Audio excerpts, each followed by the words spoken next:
Okie dokie. Wow. Part 3 of the 4-part special on depression.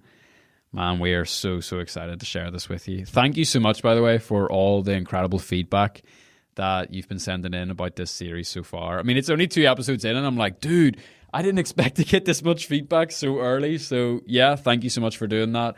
I should say, by the way, hello, my name's Hugh James. Welcome to Mental Health, the podcast where we discuss the latest tools, the cutting edge research, and the ancient practices to help you take back control of your emotional well-being.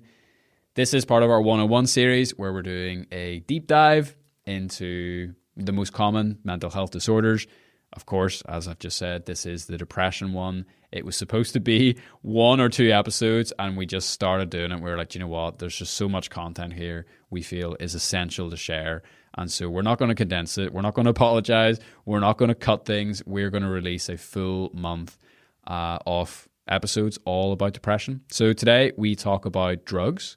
We talk about antidepressants. We talk about domino decisions.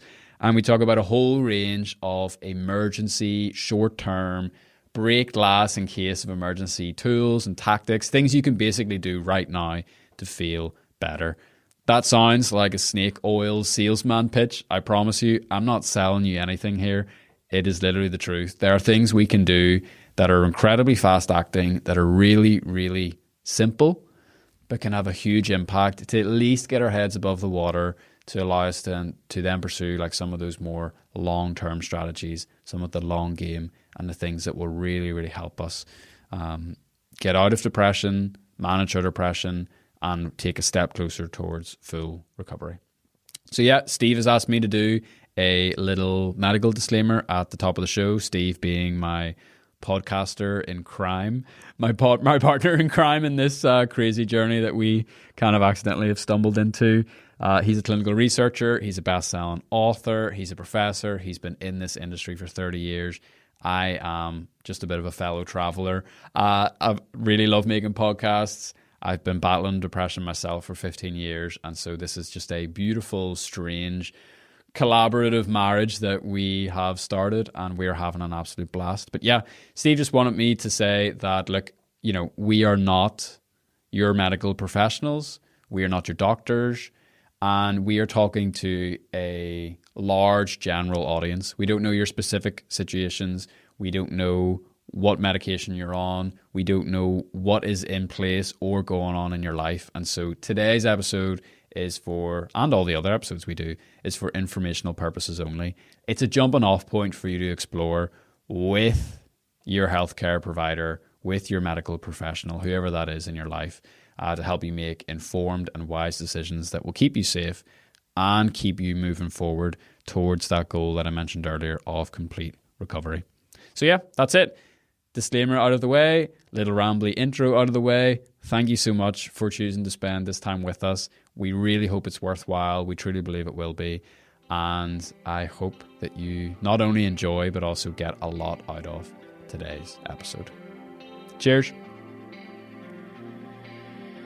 So Steve, we ended last time promising people that we would spend this kind of second half of Depression 101 doing the deep dive on treatments. We're going to talk about drugs. We're going to talk about kind of break glass in case of emergency, survival tactics. We're going to talk about things that we can do right now if we're in a crisis. Listen to the episode. And then we're going to move into kind of more that like long-term lifestyle change. How do you kind of put measures in place that make you live this antidepressant lifestyle, as it were? So, I mean, let's just do it. Let's just get into the drugs. Let's talk about what they are. Let's talk about what they do.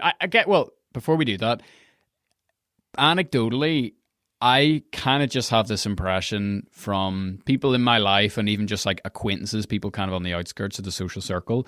I feel like more people I know are taking antidepressants than ever before. Now, I don't know if it's like people have got more comfortable with being open about it, or, you know, because there's been changes kind of socially where it's more acceptable to talk about this stuff. But what's the data saying? Like, is there any truth in that? Absolutely. There has been a massive increase, a massive spike in the number of people that are taking antidepressant medications. So if we just look in the US where we've got really good data, a couple of years ago, our CDC, Center for Disease Control, said that roughly 1 out of every 8 Americans was taking an antidepressant every day. So about 13%. And yeah, but wait. Dude, that's staggeringly high. I did not expect it to be that high. Yeah. Well, I hope you're sitting down, because during the pandemic, that number has increased to nearly 20% of American adults, and a very large percentage of adolescents as well. So we've got a lot of people taking antidepressants every day. And, I've said this many times, the meds definitely help some people, but there is wild variation in response from one person to the next. And, I just want to say something real quick at the outset here. We'll dive into the weeds on this, but roughly 1 out of every 2 people who are depressed get some help, some substantial help from the medication, which means about 1 out of every 2 people do not. And I cannot tell you the hundreds and hundreds of people, when I've just put that little factoid out there, that have come up to me, and these are students, these are people in the community, these are clinicians that I've given workshops for, and they come up and they're like, oh my God, I thought I was a freak. I thought I was a damn freak, because I must be the worst of the worst, because these meds are miracle drugs and they help everybody, and they didn't help me. So, oh my God, I must be a basket case. I must be hopeless if the meds didn't work for me, because they work for everybody. And I'm like, you know what? Dirty little secret, insider pro tip. They only work for about half the people who take them. They are not as effective as we need them to be. And wait, it gets even more sobering. They barely beat, for the average patient, they barely outperform a sugar pill, a pill placebo, averaged across literally over 500 studies. No. Over 500 studies and hundreds of thousands of patients. So we call this a meta-analysis, a study of studies. This was done recently. The average benefit of medication, antidepressant med, over placebo was 2 points advantage on a 55-point rating scale of depression severity. And by the way, you may be wondering, well, does that 2 points matter? Is it clinically significant? Most people in the field would say no. We know that clinicians and patients can't notice the difference between 2 points on this rating scale. If I'm feeling like 25 and then the next day I'm feeling 27, I'm not going to really notice a big difference. I don't think so. Most people do not. Yeah. I mean, it would depend a little bit on which symptoms are contributing to that severity, right? So you might notice, like, for example, if your sleep improved by 2 points out of the 4 points on the rating scale or something. That's fair, yeah. Yeah, but generally speaking, people don't tend to notice the effect. Now, here's a big caveat or disclaimer. Pill placebo has a pretty sizable effect for depression. So placebo, if you compare people with depression, let's say they get randomly assigned, by the way, I think this is an unethical study design, but it's been done. They're randomly assigned, they've got clinical depression, so this debilitating, painful illness, and they're randomly assigned to get pill placebo or medication or nothing, which is to say, you have to go on a wait list for a couple months. So they're randomly assigned, basically, like, you just have to wait for treatment for a few months. What we find is the placebo is way better than nothing. So the person on the wait list might get, a couple months later, almost no improvement just from the passage of time. There'll be a little bit for the average person. Just the passage of time has some healing effect for the average person, but not a lot in 2 months. The person in the placebo condition might have, on average, let's just say, a 30% reduction in their severity. So that's not trivial. I mean, it's not 100%, it's 30%, but some of them might be 50%, right? So what are we saying?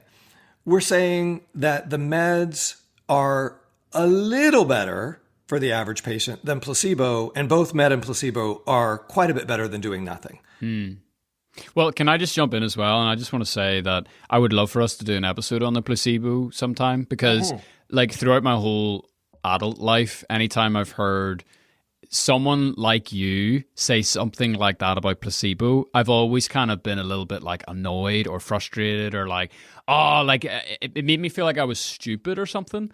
And I was like, or easily tricked or easily deceived. Yeah. And then, I was like, how dare you like question or like reveal my like human feelability? Do you know what I mean? It's like, like, because we all want to think that like we're above all that, And then just something switched in me. I don't know. I want to say maybe like 4 or 5 years ago, where I just like really accepted it and actually really started to lean into the placebo, where I'm like, dude, the placebo can be my friend. And actually, like a lot of the stuff we're going to talk about later on that have genuinely helped me move the needle with my depression and helped me kind of create a more antidepressant lifestyle. On my worst days, even by simply doing those things, I do believe the placebo gives me an extra lift, because there is something psychologically about doing something versus doing nothing.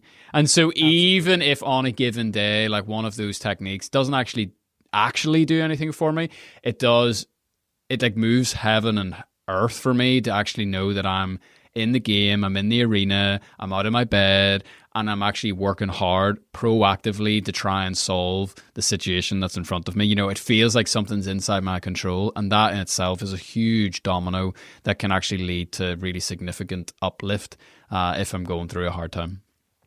Yeah, that's really beautifully put. So here's what we know.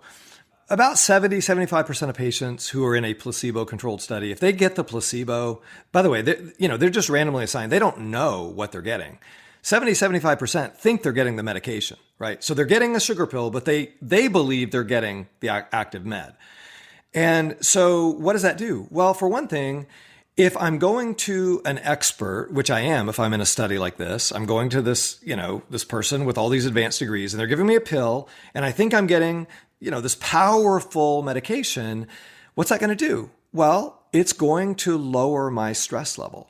So we think about how experience changes the brain, right? So I'm having this experience and it's reassuring me and it's giving me the sense of like, oh, okay, great.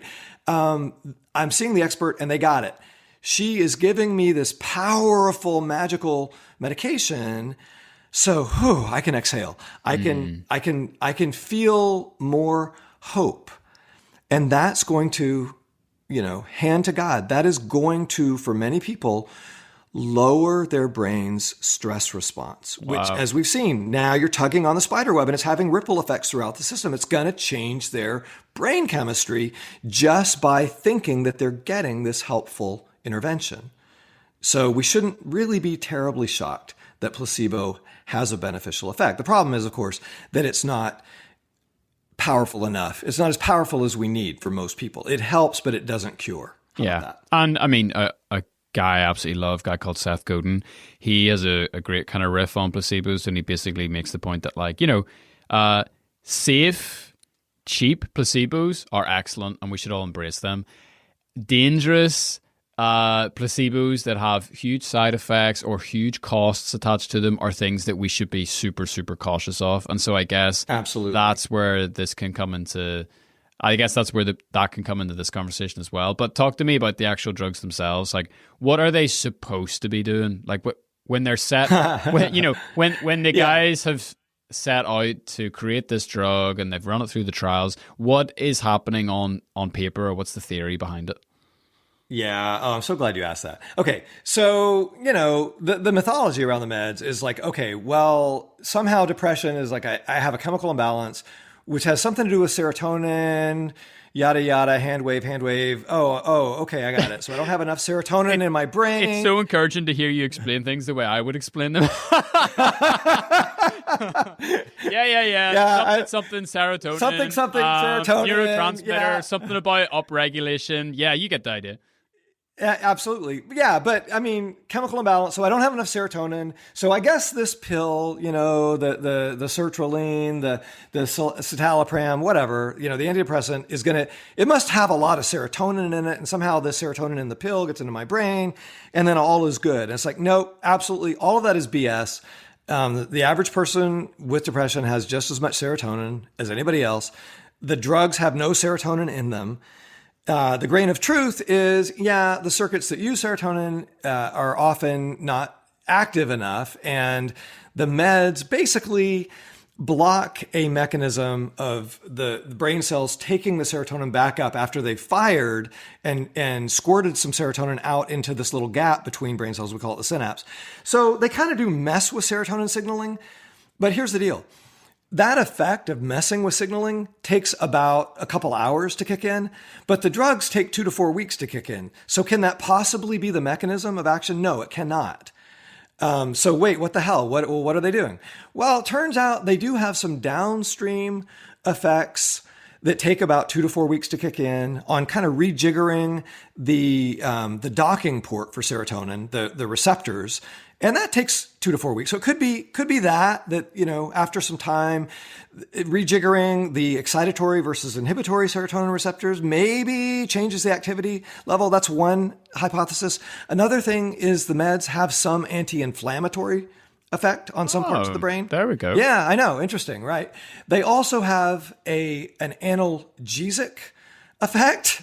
And some people with chronic pain actually take antidepressants to help manage their chronic pain. Dude, how many other disorders use antidepressants? It's like takes me back to anxiety. It's like, dude, they are not antidepressants. They're just like a catch-all drug. And that should give us a little bit of pause. But yes, so they have an analgesic effect, which is kind of nice, I guess, because a lot of people with depression, as we've seen, have emotional pain and physical pain. And those circuits are just like right next door to each other. So if anything that has an analgesic effect could be somewhat beneficial. And then finally, the antidepressants will sometimes kick up activity in a growth hormone in the brain called BDNF. And and it takes a couple weeks for that to kick in. And so a lot of people have heard this buzzy term neuroplasticity, which basically is like the brain's ability to grow new connections. And that neuroplasticity is compromised in depression. It's one of the many, many, many problems in the brain in depression. And so some people think, well, maybe, people who are depressed get in this rut where they're in a very negative space and they can't take in new corrective information because they don't have the plasticity. So maybe the antidepressant gives them greater plasticity. That takes a while to kick in. There's probably a grain of truth in all of these things. The problem is, again, let's just get real. Antidepressants only help about half of the people who take them. And guess what? They're not even really curative. Only about 30% of people who are depressed who take their meds will get all the way better, even within 3-4 months. And then if you track them down a year later, fewer than 10% will get completely well and stay completely well for a year. So think about that. Let's say that again. You said 10%? Fewer than 10, based on the best evidence that we have, fewer than 1 out of every 10 depressed patients who just take the med and do nothing else, they just take the med, fewer than 1 out of 10 will get well and stay well for a year. Completely well, stay completely well for a year. So the meds do not live up to the hype. And guess what? They also come with an array of potentially difficult side effects that range from emotional numbing, so they can make us more blunt, not just to negative emotions like sadness and embarrassment and anxiety and anger, but they can also strip away some of our experience of pleasure and joy. We know about sexual side effects. Many people on antidepressants have reduced sexual drive, reduced sexual pleasure, which is usually experienced as not a fun or pleasant side effect. They can have gastrointestinal effects. They can disrupt our sleep. Some people on antidepressants will have unconscious grinding of their teeth. We call it bruxism. They can have twitching in the middle of the night. So periodic limb movement disorder, which can really disrupt their sleep, can completely wake them up. They can have weight gain. And we see this up to about 1 out of every 2 to 3 patients who take antidepressants will gain weight over the next year. And there can be a crushing withdrawal syndrome. And this is way under the radar for a lot of people, but these meds, the longer we take them, the higher the dose, the more likely we are when we stop taking them, especially if we stop taking them very quickly, that we go into withdrawal. And the withdrawal can be agonizing. The withdrawal can feel like having a horrible case of the flu. Some people will get these little weird mini seizure things we call in the business, we call them zaps, where it's like somebody is like removing your skull and dragging like a staticky electric blanket across your brain for 10 seconds. Just kind of this weird little mini seizure thing. Oh, we all know the analogy probably of like somebody holding a beach ball way under the water. Like you take a beach ball, an inflatable ball, and you hold it like 4 feet under the water and then you let go.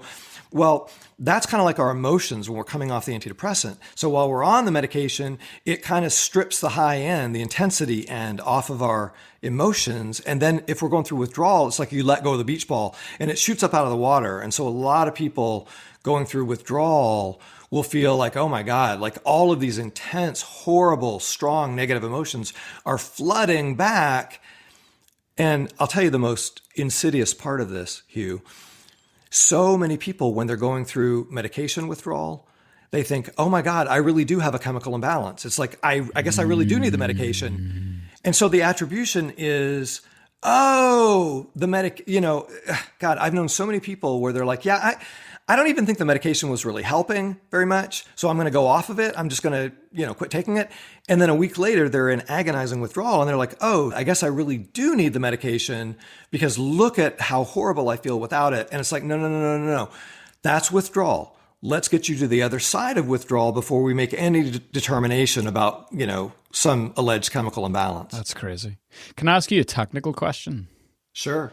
This is, I'm officially leaving the shallow end where I spend most of my time, and I'm in uncharted waters that I don't really know let's go. a lot about. Okay, so you said something crazy to me. You said that on average, most depressed people do not have lower serotonin levels than the average gal or guy.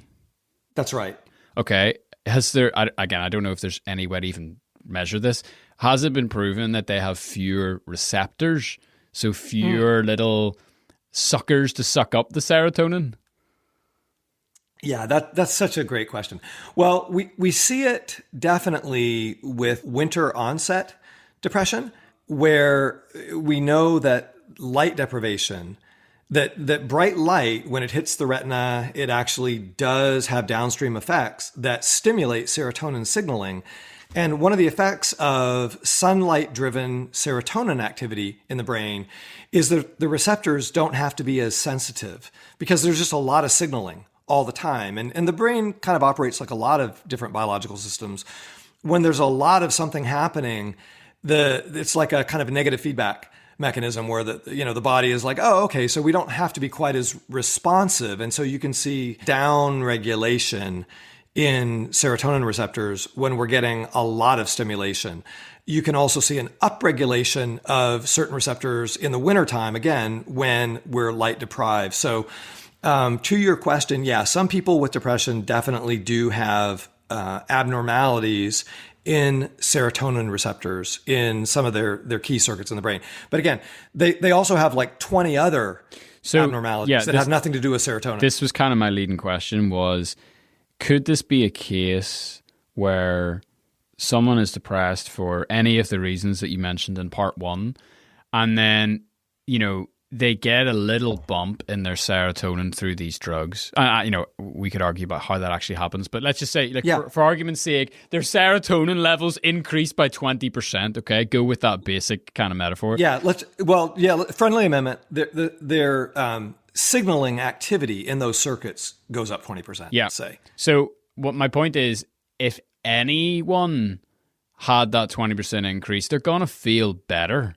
And use the example of like winter versus summer. Like over here, the difference in people's personality between the month of February and the month of even April is scary. So I'm just wondering, are we papering over a wound? Is it like putting a plaster, or as you guys would say, a Band-Aid over a cut? You're making people feel slightly better for a limited period of time because their receptors for serotonin is going up by, say, 20%.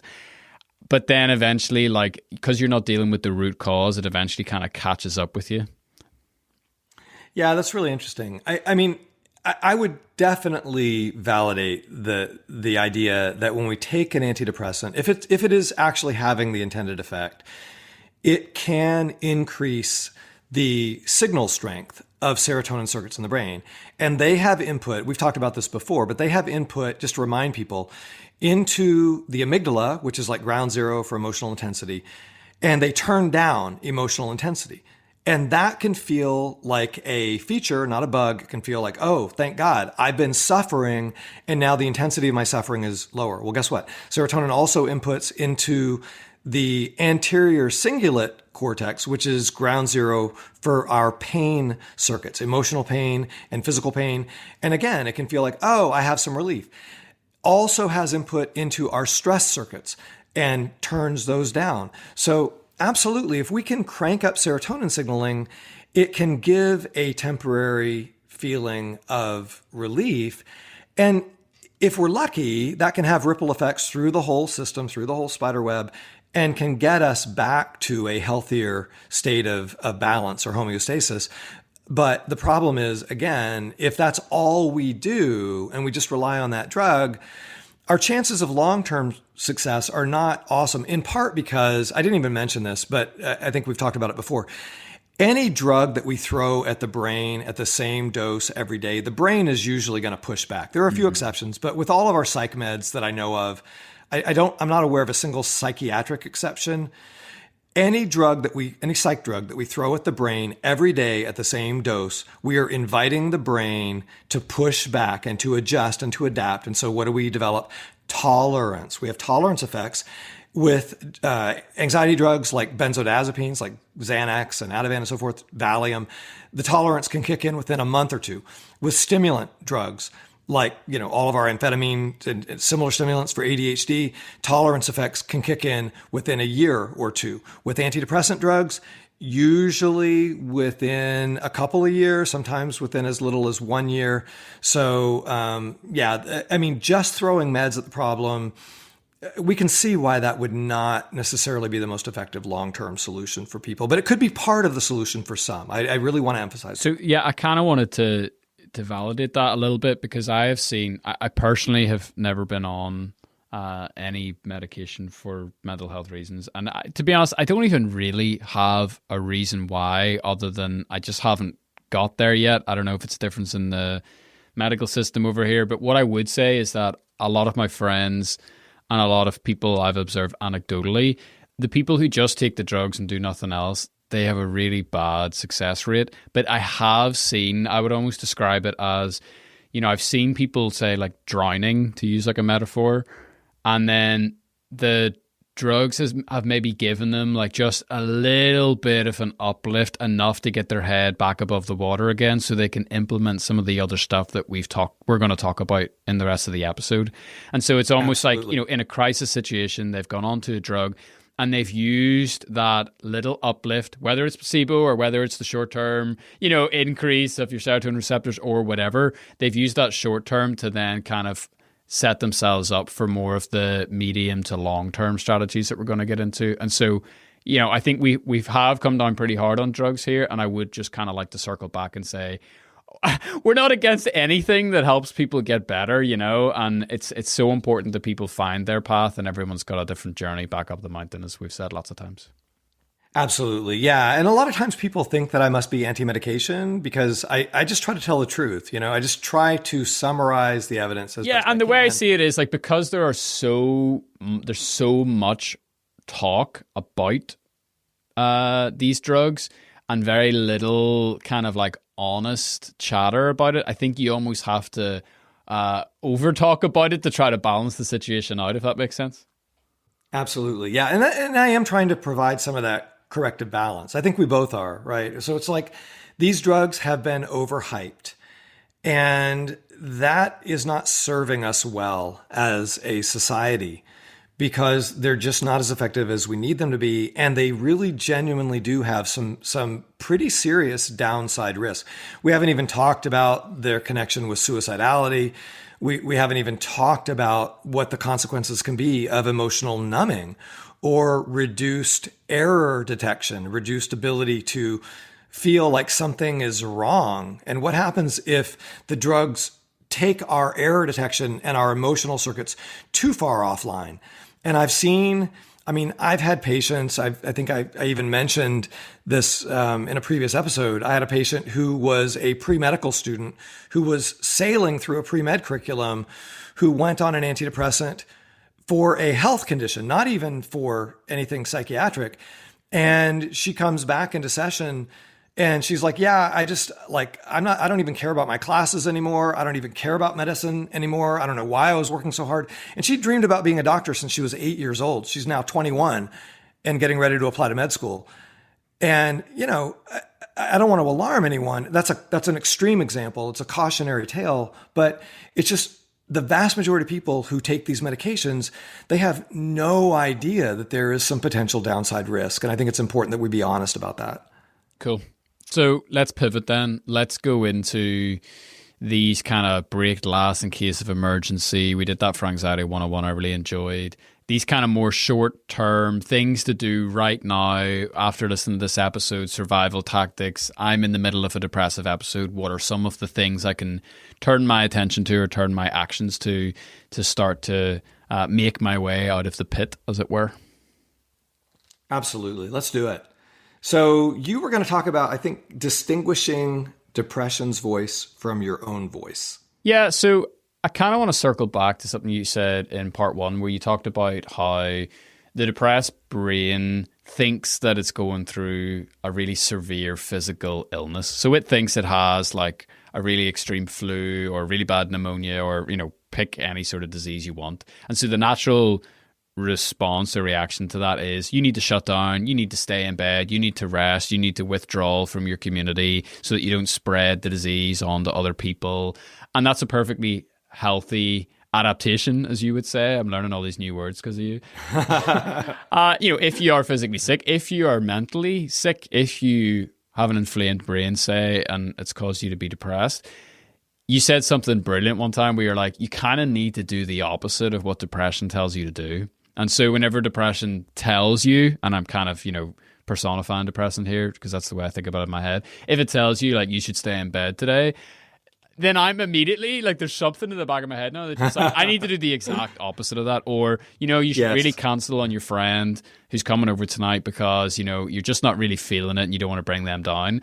There's almost like now, like, a second voice in my head that like pops up and it's like, no, don't listen, like do the opposite. Like, you know what I mean? And that's something that's kind of developed over time. And so I would say like, it can be an interesting way to think about stuff. And my big kind of take on the short term with depression is how do you stop yourself from going any deeper? So success for me often in the middle of a depressive episode isn't even necessarily how can I move forward. It's just, can I just stop moving further into the pit? And that can come with a huge kind of readjustment or a complete reconfiguration of your expectations of what a day looks like. And the biggest thing for me, the biggest domino, is making sure that I get out of bed. And so I kind of do this thing, and I don't know, this is completely my own experience, and maybe you could criticize it or laugh at it or whatever, but I kind of have this thing where it's like whenever I'm experiencing a dip, I kind of have this rule where for the first 2 hours of every day, I'm not allowed to take my thoughts into consideration. So that sounds really extreme, but what I mean by that is it's like if I know that I'm in the middle of a depressive episode, I can make decisions on how I'm going to spend my day, but I have to do it after breakfast. And so before breakfast, there's a series of kind of autopilot routines that I've put in place that I've spent many years building into a habit, I suppose you could say. And the first thing is getting out of bed. The second thing is making sure that I shower and I get dressed and I put my contact lenses in. Now you're like, well, that's very specific. What does that mean? And again, it comes back to trying to do the opposite of what depression would quote unquote tell you to do. So if I'm out of bed and I'm not wearing my glasses, which I, associate with kind of, historically when I was a teenager, not going to school or having a sick day from work, that's whenever the glasses are on because I'm a frequent contact lens wearer. And so, by me showering, putting some good clothes on, getting my contact lenses in, doing my hair, going downstairs, doing a little bit of exercise, like even just going for a walk and then sitting down and having breakfast, I'm giving really concrete counter data points to the depression inside my head. Because it's like, well, do I look like a depressed person today? No, I don't. Would a depressed person get out of bed and have breakfast? No, they wouldn't. And that just gives me a lot of kind of psychological ammo and confidence to try and combat some of those depressive, pulling, negative, gravitational forces that you can experience when you're in the middle of a dip. So it's really important for me to try and distinguish, is this the depression talking or is this me talking? And again, once I get to that place where I finish my breakfast, I then can start to filter through some of that. But if I listened to depression as soon as I woke up, I would just stay in bed. You know, I did a great interview with someone else, not Alan, who we featured, someone else who was went through Alcoholics Anonymous, and they had this thing about the ego where they say, you know, the unfortunate thing about the ego is it wakes up 15 minutes before you, and as soon as you wake up, it pounces on you. And I was like, ooh, that's kind of nice. And I kind of feel the same way about depression. It's as if it wakes up just 5 minutes before you, and you wake up and it's like it immediately bombards your brain as soon as you're kind of awake and you're conscious. And I've just kind of learned, look, let's just rely on routine to get me through the first hour or the first 2 hours of the day, and then it maybe even with the help of, you know, a roommate or a spouse or whoever you have on hand, help me kind of make qualified decisions of, do I go into work today? What does today look like? What does a healthy routine look like for me in this state at this particular point of the depression journey? Yeah, that's beautiful.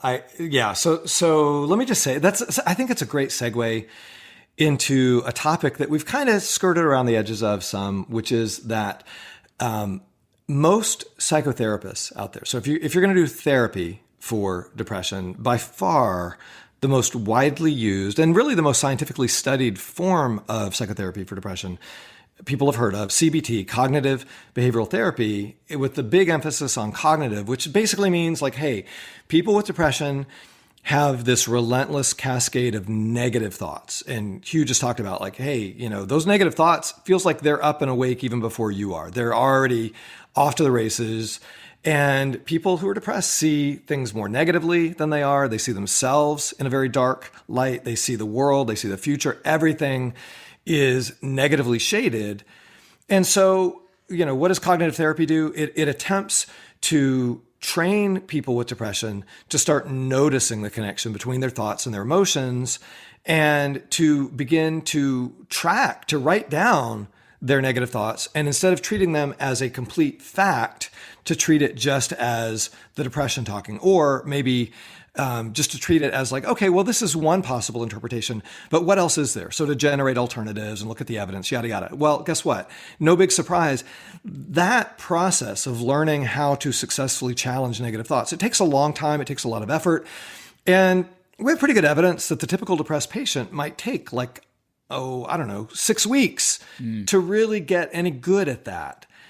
And so there's a whole school of thought of people that were trained, just like me. I was trained in CBT in grad school 30 years ago.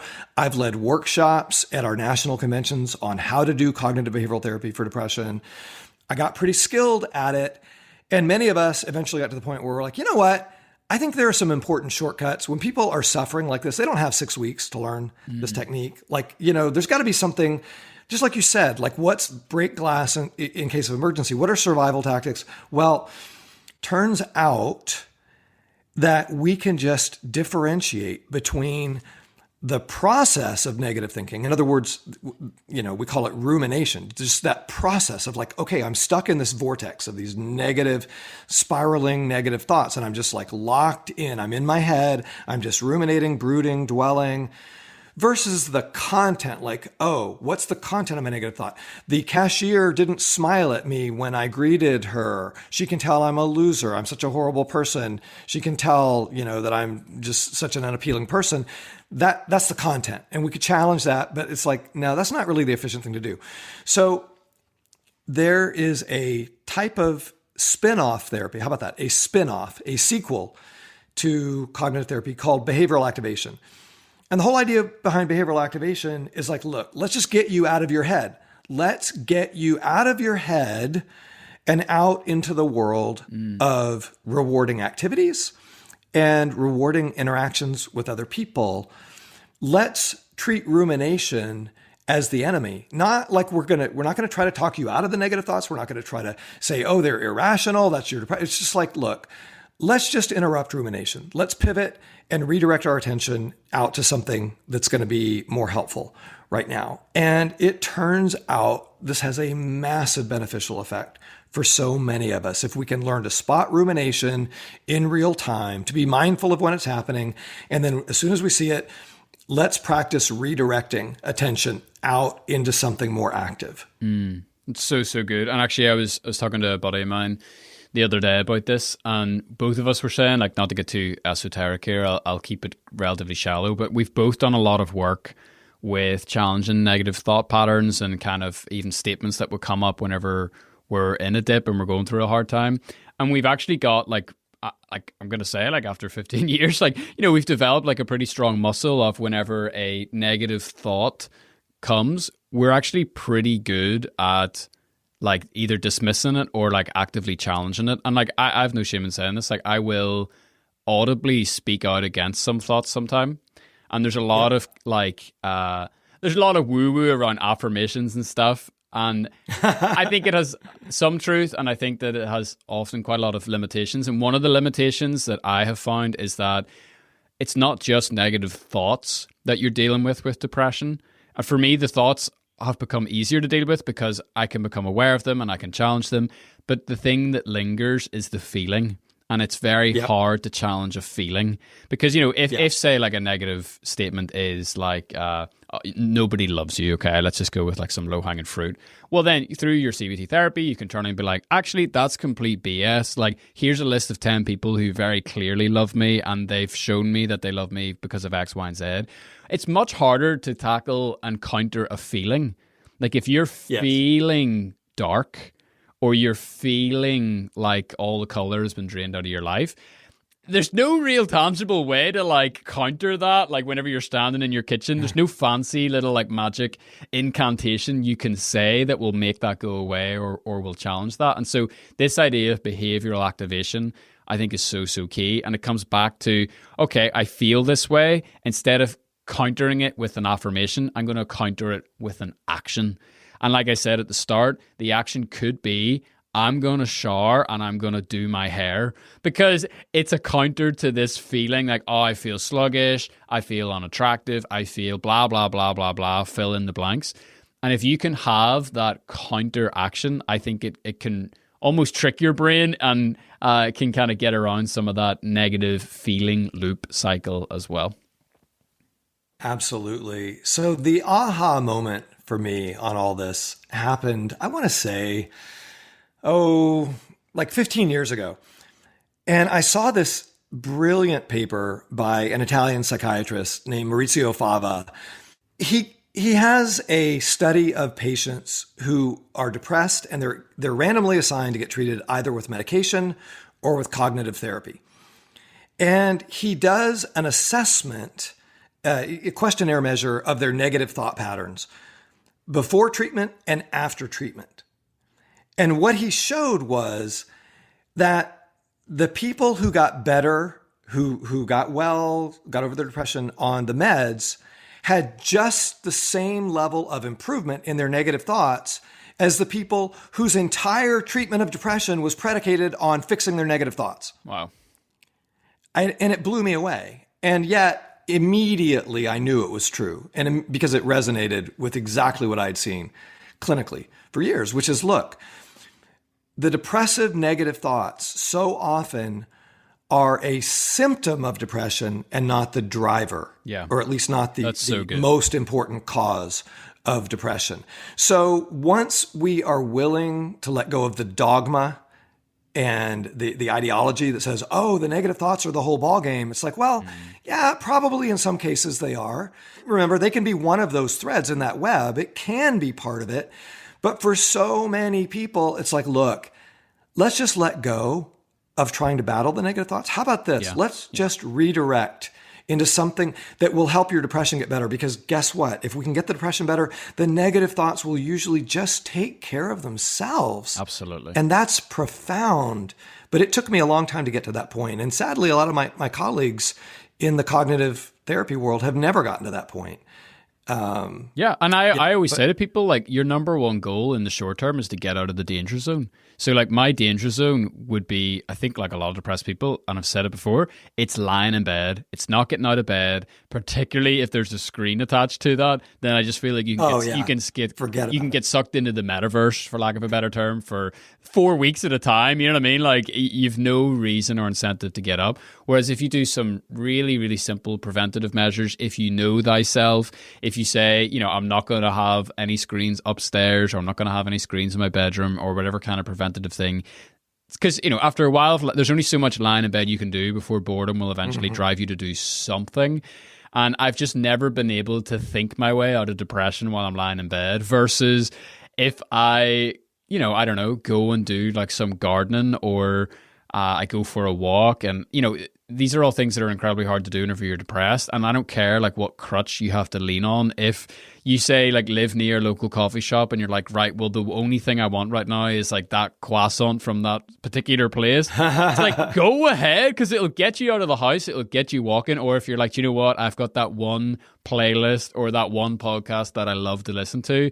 It's like, dude, I don't care about your Anna Lemke dopamine fast. Like, I would rather you get out in the garden listening to, you know, your favorite album if it means that you're out of the danger zone, because it's the only, like, whenever you're out of the danger zone, it's the only way you can move forward. And when you're in the danger zone, it's the perfect place for you to slunk even deeper down kind of the spiral or the rabbit hole. So yeah, that's just a hot take. I love it. Yeah, no, that's that's an amazing take. All right. So let's think about something else that I think it's one of the elephants in the room, which is, so if somebody's suffering from depression and they're debilitated and they're in agony and they go to their doc, and the doc is like, okay, well, here's a med, and it could take, if it works, it can take 2 to 4 weeks on average to kick in. They go to a therapist, and if they ask the same question of the therapist, and if the therapist knows the research, they'd be like, yeah, it'll take like 4 weeks or so for this to really provide a lot of relief. That's a long time, right? So the question is, what can we do that's faster?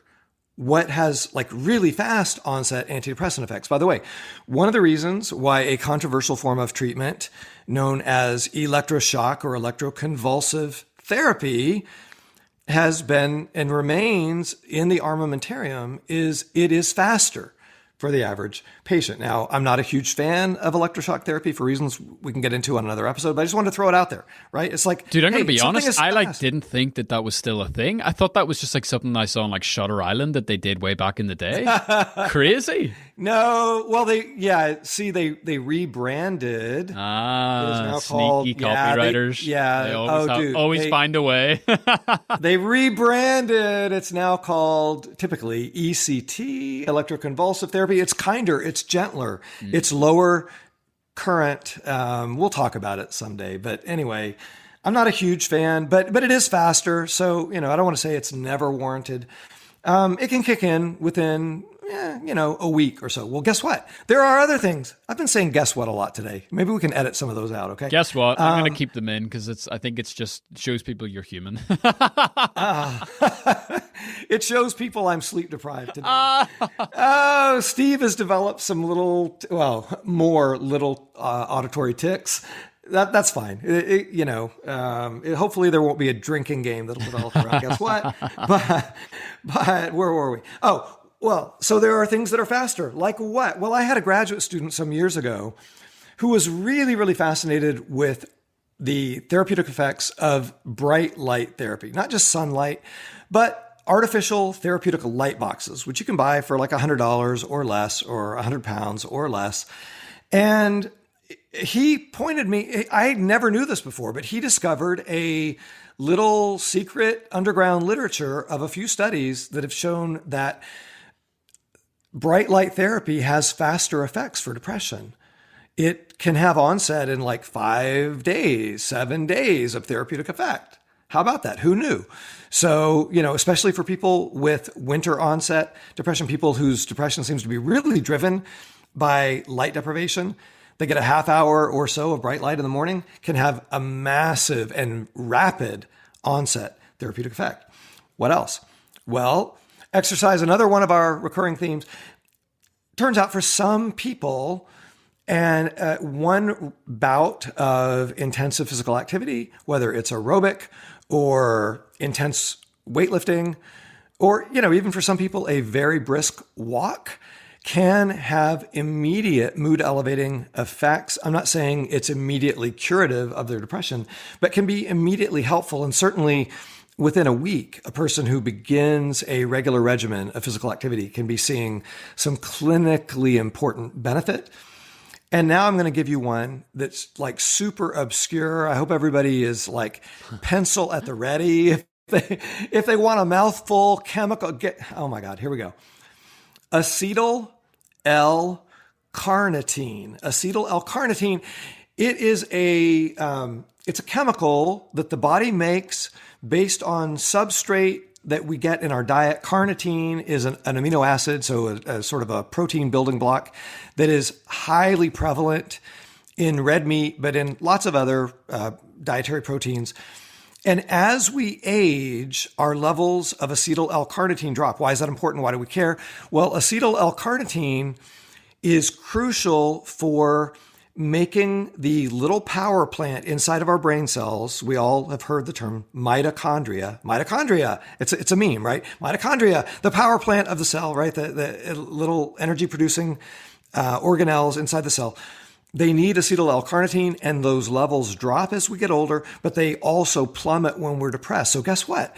You can buy over the counter a supplement of acetyl L-carnitine, and there are several studies now that have shown that 2 grams, or if you prefer, 2,000 milligrams, those are the same, 2 grams, 2,000 milligrams of acetyl L-carnitine have a rapid effect for some people on their depression, like kick in within a week or less, and virtually zero known side effects.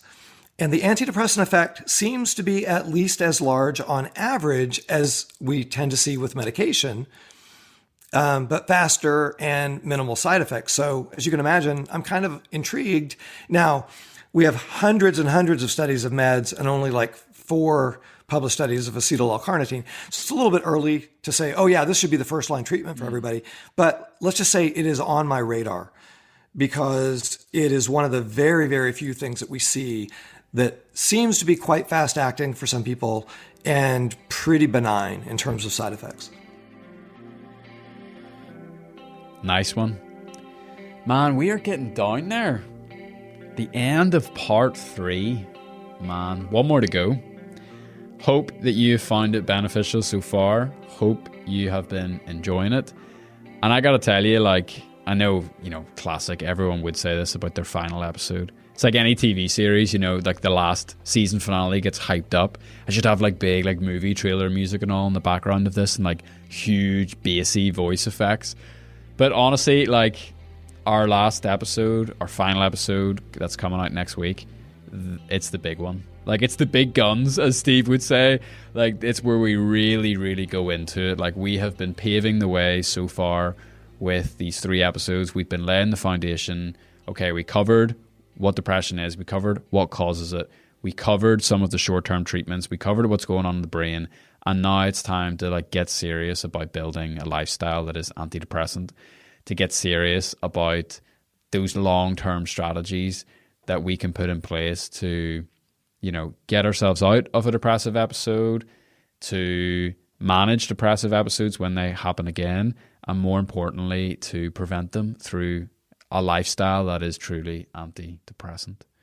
So yeah, look, thank you so much for being here. Really, really appreciate you spending this time with us. Big thanks to our Patreon community for making this series possible, this episode available for free to the whole wide world and everyone who listens from the strange corners of the world that apparently listen to our podcast.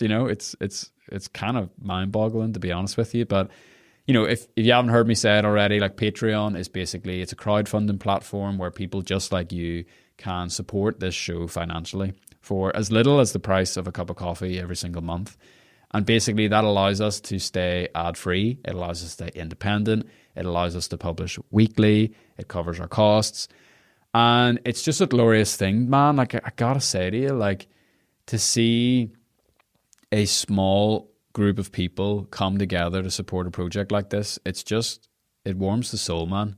You know, like, the media landscape is absolutely bonkers right now. And the fact that we don't have to, you know, sell ridiculous products or run like 12 minutes of ads just to make this show possible it's a real blessing, and it's only because of people like you. So if you are part of that community, thank you so much.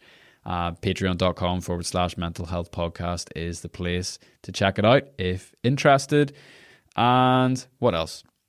Oh yeah, the Patreon community is also where you can get access to the 4th and final episode in the series right now. It's sitting there. You don't need to wait. It's a small way for us to say thank you to our patrons. And other than that, I would like to say thank you. I'd like to say see you next time. And I would like to say whatever is going on in your life right now, whatever is being thrown your way, whatever type of day you have ahead of you or whatever type of week, I just encourage you, like, just keep going.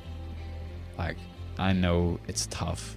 I know it's not easy, but it's worthy, you know. That's the conclusion I just keep coming back to. Like, no matter what cave I go into, no matter what suffering is kind of, you know, going on in my own life, it's always just, you do the calculation, you're like, dude, it's worth it. And so, yeah, I didn't plan on saying that, but there you go, I just did. See you next week, and stay well until then. Cheers.